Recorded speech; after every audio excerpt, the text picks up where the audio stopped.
अस्सलाम वालेकुम everyone, welcome back to Green Tech Solar Pakistan. Fawad, net metering हो रही है, नहीं हो रही, ग्रॉस मीटरिंग हो रही है, नहीं हो रही, hybrid system, on grid system, solar system, moon system और कोई स्पेस में चले जाएं, गैलेक्सी सिस्टम, पता नहीं किस किस्म की बातें चल रही हैं। जो कंज्यूमर है अगर उसके हालात पूछें तो उसकी तरफ तो सिर्फ आसान अल्फाज में बिजली का रेट 8 रुपये बढ़ रहा है, 10 रुपये बढ़ रहा है, टैक्सेस और बढ़ रहे हैं और बिजली का रेट और महंगा होते जा रहा है। तो ऐसे में आम कंज्यूमर के लिए क्या रिकमेंडेशन है कि वो क्या करे? जितनी पैनिक मचा दी गई है, जितनी फेक न्यूज़, फॉल्स न्यूज़, जो वर्ड लाके फेंक सकते थे मार्केट में कि इससे पैनिक क्रिएट होए और लोग भाग जाएं सोलर से, वो ला के बस फेंका जा रहा है कि बस कोई भी वर्ड छोड़े और सोचा छोड़े और 2 दिन ज़रा आवाम उसमें शुरू हो जाए डिस्कशन करना और उसके पीछे लग जाए।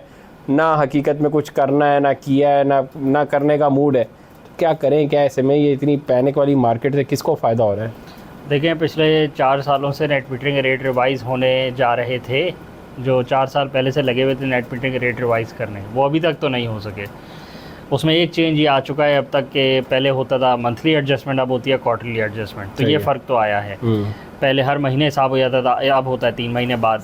और दूसरा फ़र्क ये भी आया है कि पहले टोटल सारे आपके यूनिट्स का हिसाब हो जाता था और सारे के सारे यूनिट्स का हिसाब नेट मीटरिंग बेस्ड पे ही होता था। मतलब वो नेट ही मीटरिंग होती थी और टोटल अमाउंट की होती थी। अब ये होता है कि टोटल अमाउंट की नेट मीटरिंग नहीं होती, जितनी आपने कंजम्पशन करी होती है उतने की नेट मीटरिंग हो जाती है और उससे एक्स्ट्रा जो आपने यूनिट सेल किए होते हैं उस मंथ में ऑफ पीक आवर्स के, उसका रेट आपके साथ एक तय हुआ होता है। और कराची में वो 19 रुपये 95 पैसे और बहुत सारे एरियाज में 9 रुपये कुछ पैसे भी हो चुका है। इस्लामाबाद में बहुत सारे लोगों का हुआ है, उसी तरह बहुत सारे शहरों में और भी हुआ है। अब ये कर रहे हैं कि हम ग्रॉस मीटरिंग करेंगे। तो ग्रॉस मीटरिंग भी कोई अजूबा बात नहीं है। ग्रॉस मीटरिंग में ये होता है कि आप सारे के सारे यूनिट्स को पहले नोट कर लेते हैं।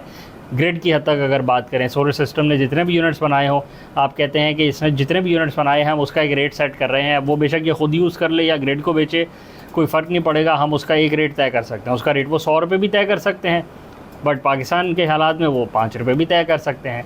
तो उसका एक रेट तय करना वो चाह रहे हैं। और उसके बाद वो कहते हैं कि आपने फिर अगर आप बिजली यूज़ कर रहे होंगे तो आप यूज़ कर लें, हमें बिक रही होगी तो हमें बिक जाएगी, कोई मसला नहीं है, बट हम उस बिजली का एक रेट तय करेंगे। उसमें उनका कहना यह है कि क्योंकि हमने भी तो एक फैसिलिटी लगाई हुई है और आपसे भी तो हमने सोचा था कि आप भी तो हमसे बिजली लेंगे। अच्छा, इसमें एक बात देखें कि आपका एक सैंक्शन लोड भी तो होता है ना। सैंक्शन लोड आपका अगर 30 किलोवाट का है और आप वो 30 किलोवाट का सैंक्शन लोड करवा के बैठे हुए हैं, बट आप वो 30 किलोवाट यूज़ नहीं कर रहे, तो फिर ऐसे में ग्रिड ने भी तो एक प्लांट लगाया हुआ है ना आपको 30 किलोवाट देने का। और वो 30 किलोवाट आप किसी भी टाइम अपना कोई भी बटन ऑन करके 30 किलोवाट का लोड उससे खींच सकते हैं। तो आप भी तो ये एक्सपेक्ट करते हैं कि ग्रिड आपको कंटिन्यूस 30 किलोवाट किसी भी टाइम पे दे सके, आप बेशक लें या ना लें। तो वो उसके अगेंस्ट में वो पीछे भी एक प्लांट चला के बैठी हुई है। लेकिन ये बात उस वक्त अच्छी होती है जब ग्रिड किसी भी टाइम लोड शेडिंग ना करे। पाकिस्तान की सिचुएशन में ग्रिड भी तो लोड शेडिंग करती है ना कि जी कुछ टाइम ऐसे निकल आते हैं कि डिमांड ज़्यादा होती है और हमसे बिजली नहीं दी जाती, तो हम उसको लोड शेडिंग करेंगे, हम बिजली बंद कर देंगे। तो ऐसी सिचुएशन में ग्रिड का ये जवाब बनता नहीं है कि ग्रिड बोले कि आप अपनी बिजली ना बनाएं और हम आपको देंगे। ये ग्रिड बात तब कर सकती है जब ग्रिड कंटिन्यूस सप्लाई इंश्योर करे, विदाउट इंटरप्शंस इंश्योर करे। उसके बाद जो बिजली की जो कॉस्ट है जो पास ऑन करती है कंज्यूमर को, वो नॉर्मल रखे। उसमें हर 2 दिन बाद एक नया इजाफा ना करके बैठ जाए कि अब मैंने फ्यूल एडजस्टमेंट करनी है, अब मैंने इसकी वजह से बढ़ानी है। और सबसे बड़ी बात, वो आला कार ना बन जाए टैक्स कलेक्शन का, क्योंकि फिर आप बिजली की बात तो नहीं कर रहे ना। फिर तो आप बोलें ये टैक्स कलेक्शन का एक निज़ाम है, आप ओपनली कह दें तो बस फिर बात समझ आ गई, टैक्स कलेक्शन का निज़ाम है, कहानी हो गई ख़त्म। फिर ये कह देना कि जी नेट मीटरिंग से अमीर जो है गरीब को पीस रहा है और अमीर फ़ायदा कर रहा है और गरीब का नुकसान हो रहा है, एक बात। दूसरी बात ये कि जी आप नेट मीटरिंग जब करते हैं तो आप सोलर लगवाने से ग्रिड को नुकसान इस तरह पहुंचाते हैं कि आपने ही ग्रिड से ख़रीदनी थी बिजली और अब आप नहीं ख़रीद रहे क्योंकि आप ख़ुद बना रहे हैं। तो भाई ख़ुद ना बनाएं तो क्या करें? ग्रिड से तो बिजली दी नहीं जाती, पहले स्टेबल दी नहीं जाती, लोड शेडिंग करनी पड़ती है। उसके बाद जो बिजली के रेट के हालात हैं वो ये हैं कि कोई इंडस्ट्री, कोई कमर्शियल एंटिटी सर्वाइव ही नहीं कर पा रहे और बिजली घरों के जो बिल हैं वो तो ज़बरदस्ती, वो तो फिर देने वाली बात है ना, उसके बगैर तो आप रह नहीं पाएंगे। तो ऐसी सिचुएशन कोई ग्रिड ने क्रिएट नहीं करी कि जिसमें आप बोलें कि कंज्यूमर के पास इंसेंटिव ना हो कि वो बिजली अपनी प्रोड्यूस करे। कंज्यूमर के पास तो 100% इंसेंटिव है कि वो अपनी बिजली खुद प्रोड्यूस करे। इस सिनेरियो में कि जहाँ बिजली इतनी महंगी है और उसके बाद है भी नहीं, कुछ एरियाज़ में 12 घंटे लोड शेडिंग है, कुछ में उससे ज़्यादा है, कुछ में उससे कम है, बट लोड शेडिंग तो है ना। ये कोई बात है कि 24 घंटे में से कुछ घंटे लाइट नहीं आएगी, ये कोई तो बनती नहीं है। तो ऐसी सिचुएशन में कंज्यूमर के पास 100% राइट है कि वो अपनी बिजली खुद बनाए, जितनी मर्ज़ी बनाना चाहता है बनाए। लेकिन कंज्यूमर के पास अब इसका फ्लिप कॉइन ये है कि कंज्यूमर के पास ये राइट नहीं है कि कंज्यूमर जितनी मर्जी बिजली बना के बेच दे ग्रिड को और बोले ग्रिड मुझे उसके सारे पैसे देगी। ये नहीं है, क्योंकि कंज्यूमर है ना, कंज्यूमर की एक पोजीशन है, वो है कंजम्पशन बेस्ड। वो कंज्यूमर है, वो कंज्यूम कर सकता है, वो ले सकता है, जितनी लेना चाहे ले सकता है, बट वो दे नहीं सकता ना, क्योंकि अगर देना है तो फिर वो एक आईपीपी बन जाए, फिर वो भी एक कॉन्ट्रैक्ट साइन करवा ले। हाँ। उसका भी एक पूरा मैकेनिज्म है, वो भी आईपीपी पैसे डॉलर में मिलते हैं, ये भी पैसे भी उसका डॉलर में मिलते हैं, रुपयों में क्यों लेने आप। बिल्कुल, तो आप आईपीपी बन जाए, आप एक छोटा सा फार्म लगा लें, 100 किलोवाट का, 1 मेगावाट का, जो भी लेजिस्लेशन है आप उसको फॉलो करके आप बन जाए प्रोड्यूसर। फिर आप प्रोड्यूसर की कैटेगरी में आ जाएंगे और फिर आपने जो बनाएंगे आपका भी एक रेट तय होगा और आपको उसके हिसाब से पैसे मिलेंगे। अभी तक तो खैर आईपीपी के भी बहुत सारे पैसे नहीं दिए जा रहे और वो डिले पे चल रहे हैं और उस पर भी मारामारी चल रही है, बट फिर आप आईपीपी प्रोड्यूसर बन जाएंगे ना, फिर आप बिजली बना के बेच सकते हैं। बट अभी आप कंज्यूमर हैं, आपका ये 100% राइट है कि आपने जितनी बिजली बनानी है अपनी छत पे आप बनाएं, उसको जितना इस्तेमाल करना है अपने मद में यूज़ करें, और स्टोर करना है स्टोर करें, आप ग्रिड से ख़रीदें ना ख़रीदें, ये आपका राइट है। बट जब आप इसको मिसयूज़ करते हैं, अब्यूज़ करते हैं और बोलते हैं कि मेरा घर का जो मंथली कंजम्पशन थी वो थी 1000 यूनिट की, लेट से, बट आप नेट मीटरिंग की जब बारी आती है तो इतना सोलर लगवा लेते हैं कि आप 8000 यूनिट प्रोड्यूस करके बैठ जाते हैं घर के ऊपर और बोलते हैं मैं इसमें से 8000 यूनिट एक्सपोर्ट कर दूंगा ग्रिड को तो मेरा बिल नहीं आएगा। तो वो 7000 यूनिट का ग्रिड क्या करे? कोई कहीं आपने भी अकल से इस्तेमाल नहीं की और ग्रिड वालों ने भी कोई ऐसी लेजिस्लेशन नहीं बनाई कि वो आपको रोक सकते होते, उन्होंने भी एक ओपन पॉलिसी बना दी। ग्रिड कुछ कर तो सकती है, ऐसी बात नहीं है कि ग्रिड कुछ ना कर सके। ग्रिड अगर चाहे तो उसको ये बिजली सस्ती मिल रही है, वो 22 रुपये में ख़रीद रही है ना, 18 रुपये में अगर आईपीपी से लेती है तो हमसे भी तो 19 रुपये या 22 रुपये में लेती है ना, ऐसे ही। तो 22 रुपये की लेके वो बेचती भी तो 35-38 रुपये की है ना, तो अभी उसके पास मार्जिन तो है, बिल्कुल है। वो सस्ती बिजली तो ले सकती है, मतलब उसको उसी कॉस्ट में मिल रही है बिजली, और ये रिन्यूएबल वाली बिजली है, ये उससे कम में भी ख़रीद सकती है अगर वो चाहे तो अगर चाहे ग्रिड तो वो तो बिजली लेके और आगे सप्लाई करके इसमें से कमा भी सकती है और आगे अपनी लोड शेडिंग को पूरा भी कर सकती है। पर प्रॉब्लम और बहुत सारे हैं जिसको डिस्कस करने का फ़ायदा ही नहीं है कि रिकवरी नहीं होती, लॉसेज इतने, ट्रांसमिशन लाइन नहीं सोचनी।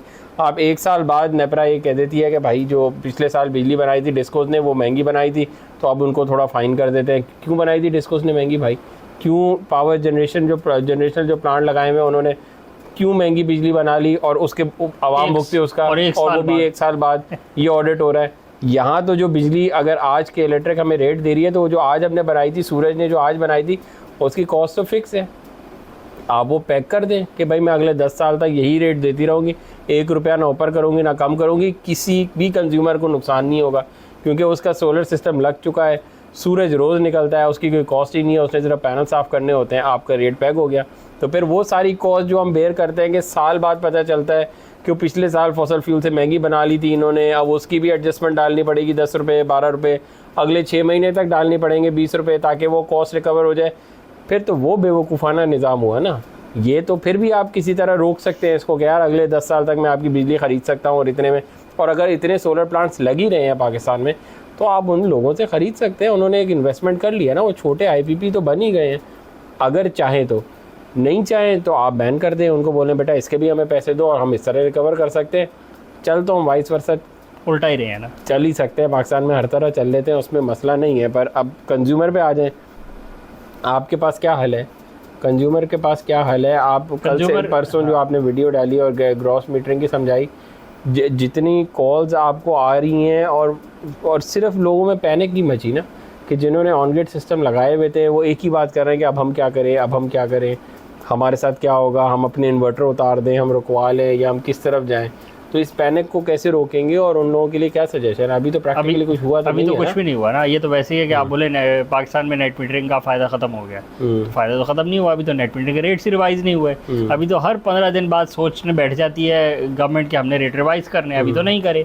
इसी तरह अभी ग्रॉस मीटरिंग भी इनिशिएट नहीं हुई। ग्रॉस मीटरिंग का जब बिल आ जाएगा, जब SRO लॉन्च हो जाएगा तो फिर पता लग जाएगा जी SRO कहता है कि ग्रॉस मीटरिंग इन इफेक्ट आ गई है। तो अभी तो नहीं हुई, बट हो सकती है ये उसी तरह हो सकती है कि जैसे आपका नेट मीटर के रेट्स कम हो सकते हैं, हो सकते हैं ना, जैसे पहले मंथली एडजस्टमेंट होती थी अब क्वार्टरली एडजस्टमेंट होती है, वो फ़र्क तो आ चुका है, टॉक ऑफ द टाउन है। बिल्कुल, तो हो सकता है, तो आप उसी के लिए प्रिपेयर कर सकते हैं। आप ऐसा सिस्टम लगवाएं, अगर आप अभी लगवाने जा रहे हैं तो आप ऐसा सिस्टम लगवाएं कि जो ग्रिड से दूर हो, इंडिपेंडेंट हो, ऑफ ग्रिड हो या हाइब्रिड हो, अगर आपको नेट मीटरिंग अभी भी करनी है, अब फ़ायदा आज तो है, अभी भी है, क्योंकि अभी रेट रिवाइज नहीं हुए, तो आप हाइब्रिड की तरफ जा सकते हैं। अगर आप बिल्कुल चाहते हैं ग्रिड से दूर रहना, तो आप ऑफ ग्रिड की तरफ जाएँ।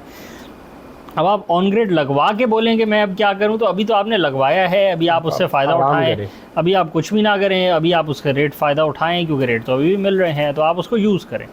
दूसरी बात इसमें यह है कि ग्रिड का सबसे बड़ा मसला स्मार्ट ना होना है, और इसमें हम डिटेल, और ये सिर्फ पाकिस्तान का नहीं है, ओवरऑल ग्लोबल एक इशू है। हमारी ग्रिड का तो इशू ये है कि वो तो लॉसेज ही बहुत है ना, वो तो स्टेबल ही नहीं है, उसमें लॉसेज हैं, उसमें रिकवरी नहीं है, उसमें डिमांड और सप्लाई का पता ही नहीं लगता। कभी डिमांड ज़्यादा होती है, सप्लाई कम होती है, कभी सप्लाई इतनी ज़्यादा हो जाती है कि वो सर्कुलर डेट क्रिएट कर देती है और डिमांड आगे नहीं होती। तो वो मतलब एक हमेशा डिमांड सप्लाई का गैप रहता है, और वो ऐसा नहीं है कि आप उसको कटेल नहीं कर सकते, आप उसको शॉर्टन नहीं कर सकते, ऐसा नहीं है। ग्रिड का बेवकूफ़ों वाली ग्रिड होने की वजह से वो डिमांड और सप्लाई का गैप बहुत ज़्यादा होता है। अगर स्मार्ट ग्रिड हो जाए तो आप उसको रियल टाइम में मॉनिटर भी कर सकते हैं, मैनेज भी कर सकते हैं, कंट्रोल भी कर सकते हैं, और आप ये भी कर सकते हैं कि आप बिजली की जो मैनेजमेंट है, जो आप उसके रेट्स हैं, जो आप उसकी सप्लाई है, उसकी बेसिस पे आप सब चीज़ें रियल टाइम में वेरी कर सकते हैं। बट उस सारे के लिए ग्रिड का स्मार्ट होना ज़रूरी है, और स्मार्ट होने से पहले ग्रिड का स्टेबल होना ज़रूरी है। तो ग्रिड की स्टेबिलिटी पे जब तक वर्क नहीं करेंगे तो ये सारे मसाइल हल नहीं हो पाएंगे। जितना मर्ज़ी आपने रेट बढ़ाना है बिजली का, आज 100 रुपये का रेट करने का सोच रहे हैं, 1000 रुपये का भी रेट कर दें तो भी कोई फ़र्क नहीं पड़ेगा। और आगे नेट मीटरिंग ज़ीरो करके माइनस में कर दें, बोले नेट मीटरिंग का हम -50 रुपये देंगे, सही बात, इसका मतलब है कि जो बंदा ग्रिड को फीड करेगा उस पर 50 रुपये की पेनल्टी लगाएंगे हर यूनिट पे लगा दें, उससे भी ग्रिड स्टेबलाइज नहीं होगी। सही बात है, क्योंकि ग्रिड स्टेबलाइज करने के लिए नेट मीटरिंग को बैन कर देना इज़ नो सोल्यूशन, और ग्रिड को स्टेबलाइज ग्रिड को स्टेबलाइज करने के लिए आप जो प्रोडक्शन कर रहे हैं, जो आप अभी मैनेजमेंट नहीं कर रहे, उससे भी वो स्टेबलाइज नहीं होती। तो आपको वो सारे काम करने पड़ेंगे। स्मार्ट ग्रिड तो बनाएंगे ही तो बनेगी ना, स्मार्ट ग्रिड बनानी पड़ेगी। आप पड़ जाते हैं सोलर नेट मीटरिंग बंद कर दो, आप पड़ जाते हैं पहले बोलते हैं सोलर लगाओ, जब सोलर लग जाते हैं तो बोलते हैं बंद कर दो अब इसको, तो वो तो कोई मैटर ही नहीं होता, नॉन इशू है ना। नेट मीटरिंग से आपकी ग्रिड को कोई फर्क नहीं पड़ा, आपकी ग्रिड है ही नॉन स्मार्ट, उसको स्मार्ट ग्रिड बनाए ताकि ये मसले ख़त्म हो जाए। फिर जितनी नेट मीटरिंग करवानी है, ज़्यादा रेटों पे करानी है, कम रेटों पे करानी है, मर्जी है, बैठ के सोच लें और वो रेट तय कर लें, उससे कोई फ़र्क नहीं पड़ेगा आपको, आपके मसाइल ख़त्म हो जाएंगे। बिल्कुल ऐसा। सर वीडियो अगर आपको करें, चैनल को लाइक करें, सब्सक्राइब करें, ज़्यादा शेयर करें, कमेंट्स में बताएं आपने अपना ऑनरेट सिस्टम उतार के साइड पर रख दिया कि नहीं रखा, और अगर नहीं रखा तो उसकी क्या वजह है, तो कब तक रखने वाले, कब तक रखेंगे। मेजॉरिटी कॉस्ट तो यही आ रही है सर, जो इन्वर्टर उतरवा रहा हूं, जो ऑनरेट सिस्टम लगवाया था हमने वो उतरवाने का सोच रहे हैं हम। तो अगर आपने उतरवाया है तो बताएं क्यों उतारा है ये भी बताएं, और क्यों नहीं उतारा ये भी बताएं, क्योंकि अभी तक तो कुछ भी नहीं हुआ। अभी तक तो ना एसआर हुआ है, ना रेट चेंज हुए हैं, ना ग्रॉस मीटरिंग स्टार्ट हुई है, ना नेट मीटरिंग बैन हुई है। तो काइंडली कमेंट्स में शेयर करें। सेकेंडली कॉल्स बहुत ज़्यादा आ रही हैं, इतनी कॉल्स रिसीव नहीं कर सकता कोई भी, दोनों नंबर्स पे बहुत ज़्यादा कॉल आ रही हैं, तो कोशिश करें व्हाट्सएप मैसेज कर दिया करें, ताकि फिर आज नहीं तो कल तक इंशाल्लाह रिप्लाई ज़रूर हो जाएगा। तो बहुत सारी कॉल्स आ रही हैं, बहुत माजरत, फिर अच्छा भी नहीं लगता कि बहुत सबकी अटेंड भी नहीं हो सकती, पर एटलीस्ट व्हाट्सएप मैसेज छोड़ देंगे तो इंशाल्लाह पूरी कोशिश करेंगे सबको रिप्लाई करने का। शुक्रिया।